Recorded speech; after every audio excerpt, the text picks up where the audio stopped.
You need to be bored. Not occasionally. Not accidentally. You need it on purpose. Because if you never allow boredom into your life, something very important starts to disappear. Meaning, clarity, emotional depth, and eventually, joy. That might sound dramatic, but it isn't. It's psychological. And it's very clear.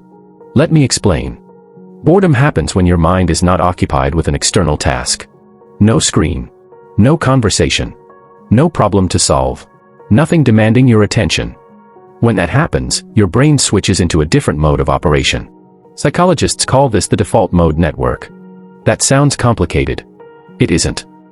The default mode network is simply the part of your brain that turns on when you stop doing and start being. It's what activates when you're waiting. When you're walking without headphones. When you're lying in bed staring at the ceiling. When you forget your phone and have nothing to distract you. And we hate it. In fact, we hate it so much that we'll do almost anything to avoid it. There was a famous psychological experiment where participants were asked to sit alone in a room for about 15 minutes. They were instructed to do absolutely nothing. No phones. No books. No talking. Just sit. The only object in the room was a button. If they pressed it, they would receive a painful electric shock. Sit bored, or shock yourself. A surprising number of people chose the shock. Think about that for a moment. Physical pain was preferable to mental stillness. Why?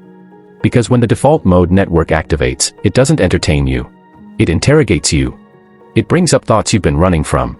Questions like, am I happy? What am I doing with my life? Why do I feel empty even when things are fine? Boredom creates silence. And silence invites honesty. That honesty is uncomfortable. So we escape it. And we now live in a world perfectly designed to eliminate boredom completely. Any moment of waiting can be filled. Any pause can be covered. Standing at a traffic light.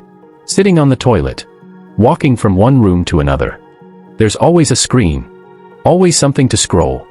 Always something to consume. We are never bored anymore. And that's a problem. Because when you remove boredom, you also remove reflection. You remove meaning-making. You remove the space where your brain connects your experiences into a coherent story. One of the reasons anxiety and depression have exploded in modern society is not just stress or trauma. It's confusion. People don't know what their lives mean. And worse, they don't even notice the question anymore. Every time that question tries to surface, we shut it down with stimulation. That creates a loop. Discomfort appears. You reach for your phone. The discomfort disappears.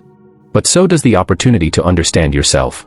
Over time, your tolerance for boredom shrinks. You become restless. Ordinary life feels dull. Your job feels unbearable. Your relationships feel flat. Not because they are, but because your brain has lost the ability to stay with simplicity. Boredom is a skill. And like any skill, if you don't practice it, you lose it. Here's the paradox. The people who are best at tolerating boredom are the least bored by life. Why? Because their minds can settle. They can notice details. They can extract meaning from ordinary moments. They don't need constant novelty to feel alive. Creativity lives there too. Your best ideas don't arrive when you're overstimulated. They arrive in the shower. On a walk. While staring out a window. When your mind is wandering freely. But wandering feels dangerous now. Because wandering leads inward. So let me be very practical. Tomorrow morning, do something radical. Go somewhere without your phone. Just once. The gym. A walk. Your commute.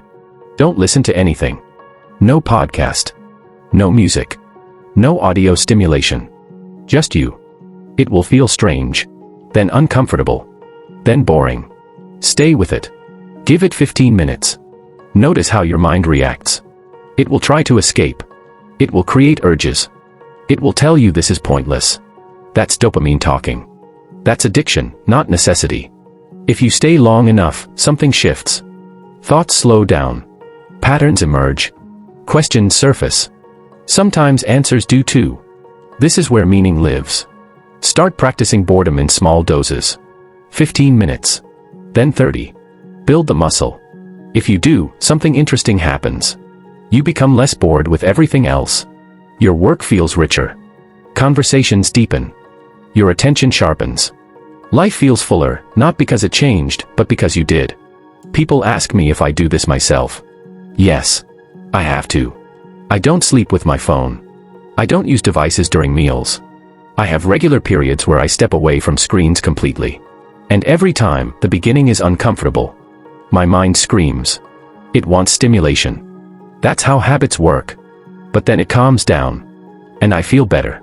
Clearer. More grounded. And no, I don't miss anything important. What you're missing right now isn't online. It's inside you. The news can wait. Social media can wait. None of that is an emergency. Your grandparents didn't know what was happening every minute of the day, and they survived.